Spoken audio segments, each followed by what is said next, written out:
Today I was gonna tell you a little bit about my story, and some of you guys know a tiny bit of where I come from and some of you know more, but I promise I'll make the whole story really soon. But for now, some of you guys know that I came here at a time where things were pretty ridiculous for me, and I think most people in my situation would have said, no way in hell that I can make things happen and actually come here. I was stuck in Denmark, had no money pretty much, and I borrowed not a bunch, but I borrowed a sum of money from a few of my friends to come here, and people told me to not do it. They were like, just stay at home, get a new apartment, get a job, save up, and then you can go travel and do the things that you want. And the logical part of me was like, yeah, you know, I guess you're right, that does make sense, I should save up and be responsible. But my heart and my gut told me to just go and then cross that bridge later. So that is what I did. I got all the money that I could from my friends that wanted to support me, even though they thought I was crazy. And I came here, and you know what? I never had to cross that bridge of getting an apartment later or finding a new job or anything like that. So we tend to build all these stories in our minds about how we're supposed to do things, and we think that we can actually plan the future, but we can't. I mean, I could have stayed at home and saved up and then come here, but you know what? By just going, I never actually had to deal with that. And I thought I was only going to come here for 3 or 4 weeks, and the logical mind would say that's just 4 weeks or 3 weeks, and you're gonna like throw all that money away just to have fun for 3 or 4 weeks. And I was like, yep, that's what I'm gonna do.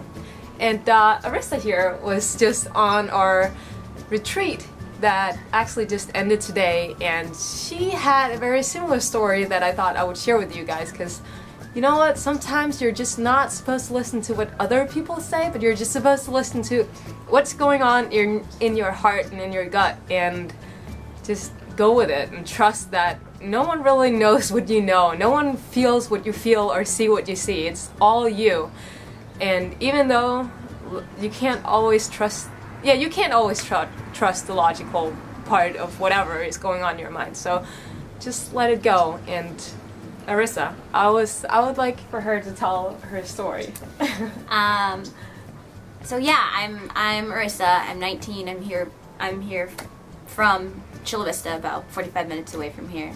And I kind of had a similar story like Diana said. Of course, I'm not coming from out of the country, but when I first thought about coming to a Ra Brahs retreat and I found out about the Ra Brahs through Diana, I was completely excited, and I wanted to be a part of something that I knew I would have never had an experience to gain so much from like I did from this retreat.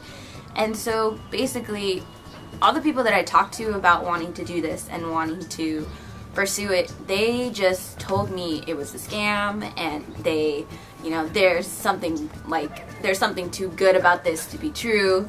And like in my heart, I didn't believe it, and I didn't want to believe them, and I didn't want to listen to them, because it's like they don't know what's best for me. And like Diana said, some of the closest people that you love or you may know won't take into consideration what's best for you and your own best critic. So, and it hurt. Of course, it hurt. Like, you know, coming from a very traditional Mexican family, like, you know, kind of going against what my parents wanted. But I knew that this would definitely benefit me, and it would also benefit the relationships that I've had, you know, with my family. They didn't want you coming here, right? They didn't want me coming here, and they were extremely opposed. And the very first night, they were just angry that, because the first night here at the retreat, we were so preoccupied with our radical honesty sessions that I had no time to communicate with them that I had actually already gotten here. And keep in mind, I'm only 45 minutes away, and they flipped out, and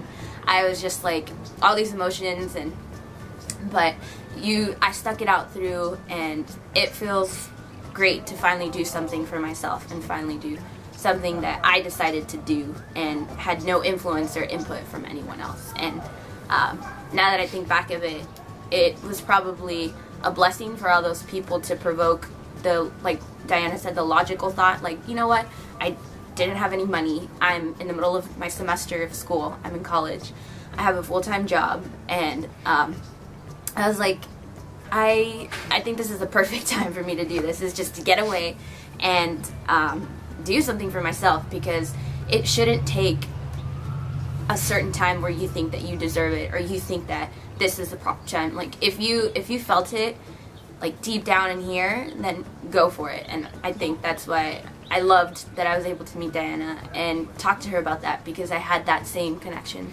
that it's just like, why would you listen to the people that, you know, don't know who you are and don't know what's best for you? Yeah, we always think that there is a better time to do something, whereas you're not even promised to wake up tomorrow, so why would you not just jump into it? And even though it's scary as heck sometimes, you have no idea what the outcome is going to be because you can't predict the future, then just do it.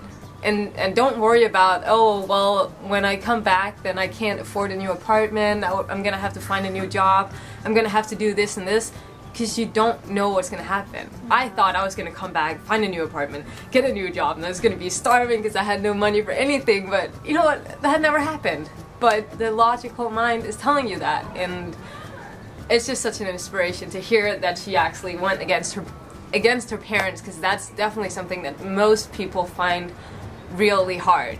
I think that's the hardest part for some people who are really close to their parents, to say, you know what, I know that you don't want it, but this is what I'm gonna do. And I really admire that. That's super amazing that you did that. And I wanted to make this video to just encourage some of you guys to really do the things that you feel are right in your heart, even though some people might tell you that it's really stupid and makes no sense. But you know what? Sometimes whatever you feel just doesn't make sense, and I don't think it's supposed to. At least not all the time. So, yeah. If you're considering ever coming on one of the Rob Ross retreat, or just doing something completely different, if you want to travel and go to a foreign country and just experience something, then go do it, because just stop planning about what's going to happen a few months from now, because you don't even know if you're alive at that point. And you never know if you go to France or wherever it is that you want to go and you find a guy and you get married and never return. You just don't know. And never in a million years did I think that was going to happen to me, but it did. And that's just the best part about it. Yeah, that you just don't know. As I said, the best plans are unplanned. So stop planning whatever it is that you think you can control, because you can't. And I hope you guys found this video just somewhat inspiring, and that you guys will start following your hearts and do what it is that you want to do, and stop listening to other people who might just want to save you, even though they're not. Yeah, just listen to yourself.